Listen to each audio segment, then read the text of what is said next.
10 vezova, a drugo, tu je interpretacijski centar koji će prikazivati biljni i životinjski svijet u prostoru starog župnog dvora. Mi imamo jako stabilnu gospodarsku situaciju, imamo jako dobre gospodarske subjekte, a to su miješana gospodarstva, tu imamo i OPG, kvalitetne, učinkovite, moćne OPG, to su stočari, tako da nema nezaposlenih. Mi uopće nemamo nezaposlenih ovdje na našem području, od ovoga stanovnika imamo oko 650 zaposlenih po nekakvim našim evidencijama.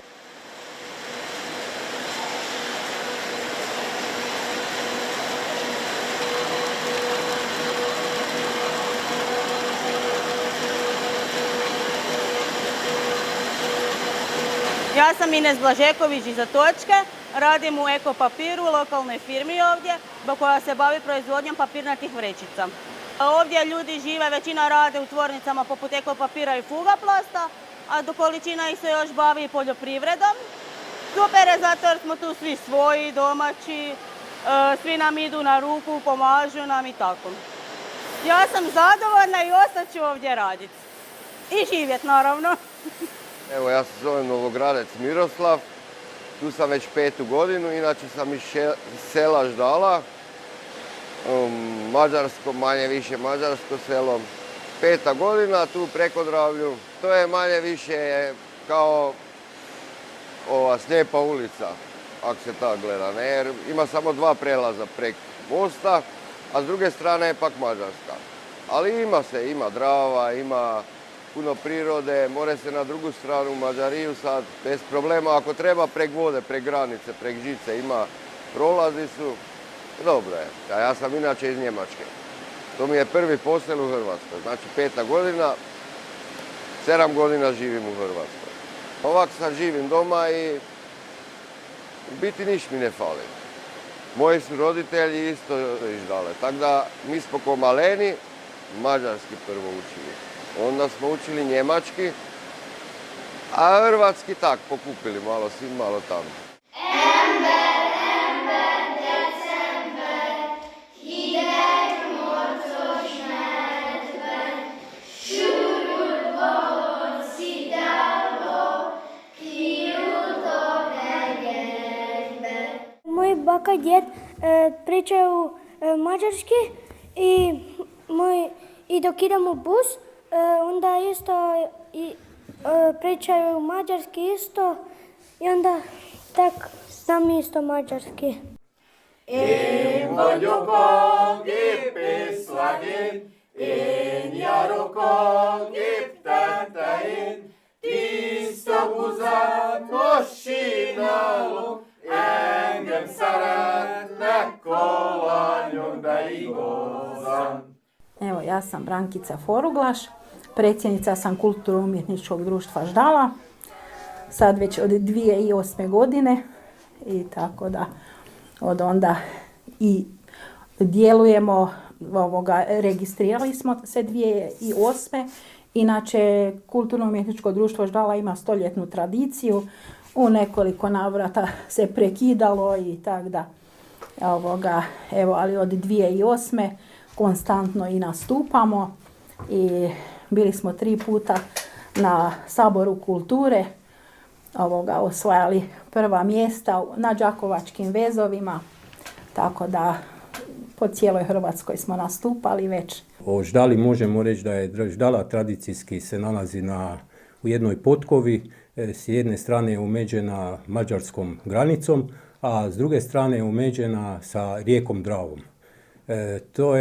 Imamo 2 velika jezera koja su nekada bili tok rijeke Drave, znači to su sad mrtva jezera, tako da mi smo omeđeni tim prirodnim resursima i industrijski nismo toliko razvijeni, a sama Ždala je ostala, znači kao što sam rekao, između Mađarske, te granice i mi smo u Hrvatskoj i Hrvati smo, ali jezik, nekada je to bila Austro-Ugarska, pa je jezik bio mađarski i ostao je tradicijski kod nas zastupljen i do dan danas i mi se trudimo da se taj jezik ne izgubi, tako da tradicijski i u kulturi i u kudu pjevamo mađarske pjesme, naravno i hrvatske, ali povezano sa tim mađarskom jezikom i tradicijom njegujemo te pjesme i taj dio kulture koji je u ovim krajevima, evo mi smo specifični po tome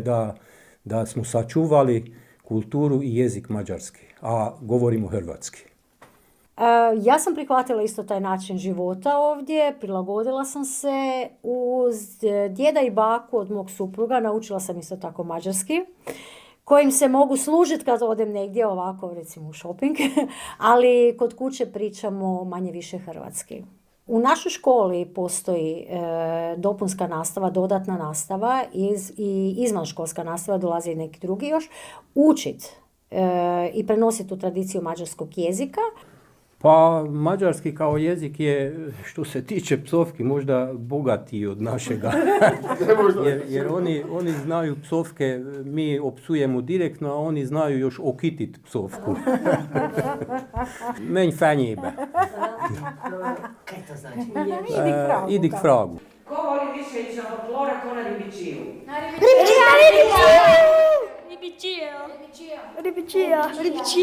A ribolov je izuzetno kvalitetan i dobar na rijeci Dravi, sportski ribolov naravno. Riba ima u izobilju jer ovdje Drava nije ukročena, nema nasipe i svake godine, i možda sad ne baš svake, ali većinom poplavljuje i onda se vrši prirodni mrijest, je uspješan svake godine, tako da je populacija ribe se dobro drži i ima ribe u izobilju.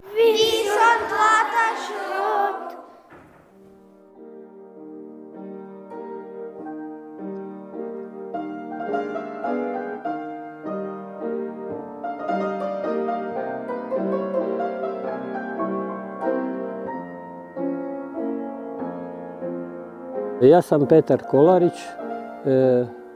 tu živim u Ždali.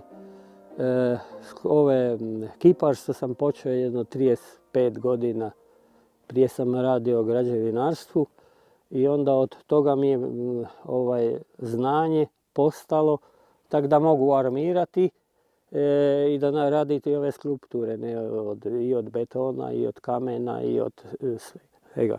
Prvo, evo, ovaj kip od Svetog Martina je negdje 15 godina sam prije toga radio. Ono je bila štagelj, znate, krava, sjeno, skladište, a ja sam to sve preuredio. I onda to vam, recimo, mene, ako idemo na ono, mene dođe 1000 eura sve ovo, jer sam napravim. Tu sam imao još neke reljefe i to sam eliminirao jer sam stavljao izolaciju. Ne znam ako ste čuli ono za gruntovčane. To bude dudek, zapravo vodio krave, regica, presvetli, cinober, oni budu sjedili na kolima, pa čvarkeši, ona grupa kaj su bili, oni budu iza kola, kako i tak. Babica u kolima, samo glava bude, to bude tu, vidite ovdje. A ovdje, vidite, ono tam je posljednja večera, ono će se izvući i staviti tu. Tu ovdje na ovom dijelu, jer ovdje mislim raditi možda, ne znam, ako Bog da, do 15-20 metara i visine skulpture. Znači, ovo je kao priprema posljednje večere. Znači nije večera, nego priprema posljednje večere. Jer još se komešaju. I onda sam ih rasporedil. Meni su rekli da normalno da Ivan ide s desne strane, Petar s lijeve. A ove ostale sam sam rasporedil. Ja sam radil drugiba. Tako da doma tek sad, pošto sam već ostario, imam 72 godine, i onda sad radim sebi. Srednji sin, Mihael, on je išel u akademiju u Zagrebu, i on je akademski slikar. I onda sam ga molil da ostane, da ovo ne propadne sve.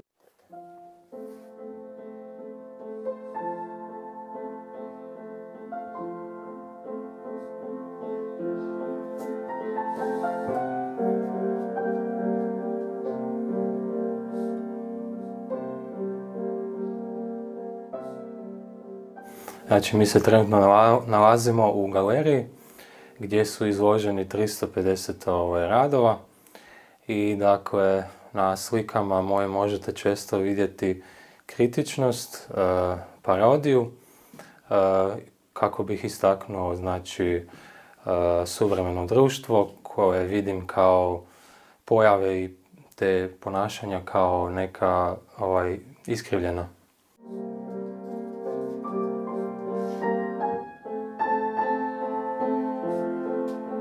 Da, to je inače, ta slika je u kontekstu zen budizma, to zapravo predstavlja stvarnost oko tih konceptualnih misli koje su zapravo zarobljene u toj dimenziji razmišljanja, maštanja i tako dalje, koja se zapravo udaljava od stvarnosti.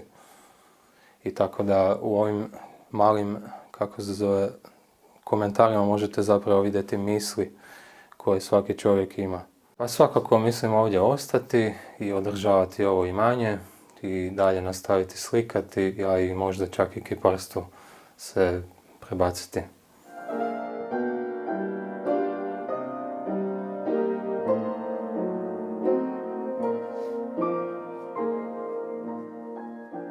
Ja sam Ivan Tot, trenutno se bavim poljoprivredom, imam OPG i na njemu uzgajamo konje. Ove pasmine hrvatski hladnokrvnjak. Od nekad su ljudi u ovom kraju uzgajali puno konja, svaka kuća je imala konje, sad je to više hobi, više iz ljubavi, jako malo konja ima u cijelom Prekodravlju. I to sve skupa oko možda negdje oko 30-40 konja u cijeloj općini Gola. To su hladnokrvni konji, oni se uglavnom koriste za rad, za oranje, za vuču drva i tako, znači i to su baš bili ti tipovi konja koji su se koristili za rat. A danas više ljudi ne rade s konjima, došli su traktori i to se više koristi za hobi, znači mi ih isto koristimo tako da malo jašimo i vozimo se u koči i to je to, evo i ljubav, znači i timarenje i tako. Ja sam radio u Zagrebu 10 godina, u zoološkom vrtu, tako da, ali jednostavno te gužve u gradu, sve što sam stariji, to mi je sve više i više smetalo, te gužve i ovdje na selu je mirnije, ljepše i ljepše se može živjeti, evo. Da. Mislim da je budućnost konjogojstva dobra jer konji su u trendu poljoprivredi jedini koji raste, znači od svinje padaju, goveda padaju, mljekarstvo je praktički upropašteno, a konji su znači, dosta narasli, pogotovo uzgoj ovih hladnokrvnih pasmina konja i toplokrvnih također za jahanje, znači oni imaju trend da rastu i mislim da ima jako puno mladih ljudi koji se bave, mladih uzgajivača.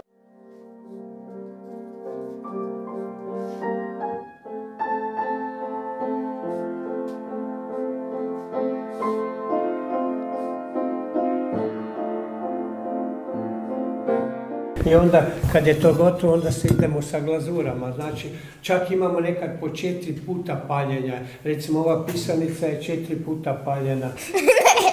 Ja se zovem Majta, ovo je moja sestra Saja. Mi živimo u Goli i idemo na keramiku. Tu radimo puno stvari od gline i puno radimo puno toga. Sad smo radili anđele, a za Uskrs smo radili najveću keramičku pisanicu. Jako je zanimljivo i možeš oblikovati bilo koji oblik, samo da ne puca ili se suši. Inače ne možeš onda nikaj napraviti ili nemojte nikak ispasti. Mi na keramiku idemo već 3 godine, pa znamo kako se s tim odnositi, kako se s glinom radi. Ja sam Dragutin Cigla-Lao, živim u mjestu Ješkovo, to je 2 km od mjesta Gola, na samoj rijeci Dravi, gdje sam već 27 godina. Tu sam jednostavno radi rijeke Drave došao provesti ostatak svog života. I onda sam krenuo tu sa tim međunarodnim simpozijima, puno je tih kiparskih kolonija, svega bilo i u biti onda je, pošto sam oblikovni keramičar, krenulo je to da tu osnujem i malu školu keramike. Inače, oni svi sudjeluju kad imamo taj međunarodni simpozij umjetničke keramike Ješkovo, oni sudjeluju sa umjetnicama. Znači, tu je prošlo u tih 27 godina pa negdje oko 350, 360 umjetnika svjetske klase.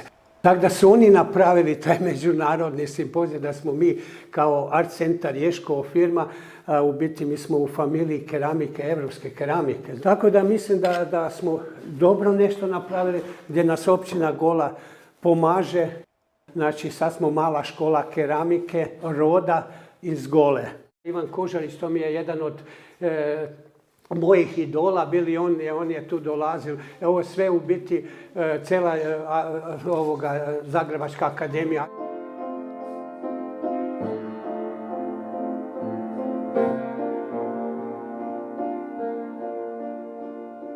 Znači, ja sam se htjela odužiti rijeci Dravi i ljudima koji su zapostavljeni. Prva skulptura je Sveti Marko Križevčan, pa Sigmund Ernst. Svi ljudi od Žarka Dolinara, od obitelji Generalić, od u biti svi znamo, Blaž Lenger koji je opjeval. I tu je recimo u ekoparku Podravsko-Prigorskih velikana su otac i sin Generalići koji baš u životu nisu se slagali, ali u mojem parku su jedan do drugoga. Branko Ivanković Mito koji je štuku smo napravili u Guinnessovoj knjigi, najveća štuka na svijetu, 10 metara i 52 centimetara.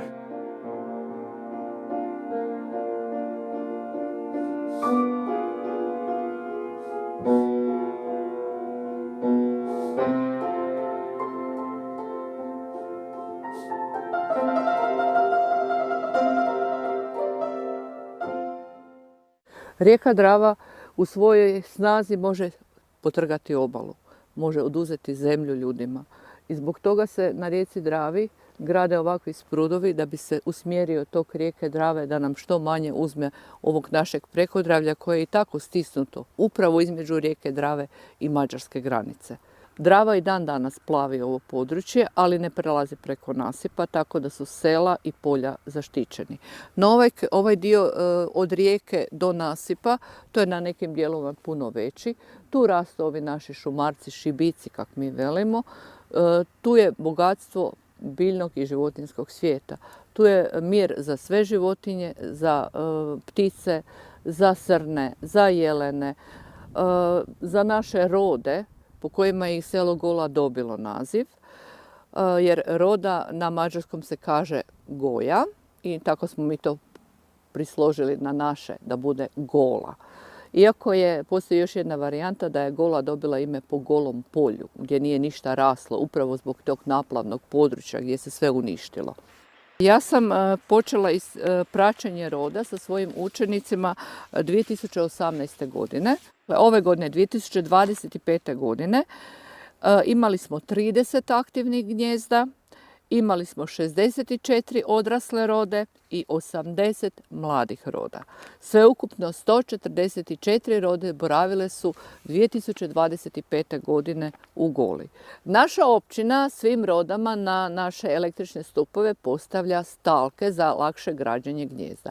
Kad vidimo da neka roda počne graditi gnijezdo negdje na nekom električnom stupu, onda se njima postavi stalak. Elektra vrlo rado uskoči i tako da mi stvarno pomažemo tim našim rodama. Izgradnja nove marine koju vidimo ovdje s naše lijeve strane neće narušiti ništa jer premostit će se ovi rukavci, oni se neće dirati, oni se neće zatrpavati, čak će se napraviti neki prolaz da imaju stalni dotok svježe vode, da se ne zamulje. Tako da ptice močvarice koje obitavaju na ovom području imaju svoju hranu, svoj prostor za gnježđenje. Na ovom području možemo upoznati i sresti preko 80 vrsta ptica. Mi to područje nećemo isušivati, čuvat ćemo ga takvo kakvo je, nećemo dirati rukavce Drave, upravo zbog toga da bi omogućili velikom broju ptica koje žive na ovom području da mogu nesmetano se gnjezditi i hraniti svoje mlade. Drava je majka i maćeha, zato jer je Drava, ja sam rekla za nju da je podmukla rijeka. Ona je puna virova. Ona kad uhvati nešto, povuče na dno i ne pušta. I neće pustiti možda 20 km dalje. jako je opasna. Dravu se ne smije podcjenjivati. Poznati slikar Ivan Večenajti Šlarov je napisal pjesmu o Dravi, pa je rekao: Drava, Drava, ti debela voda, saka pesma tebi nekaj doda. Kak i zemla, sega si nam dala, zlo i dobro si nam nanašala.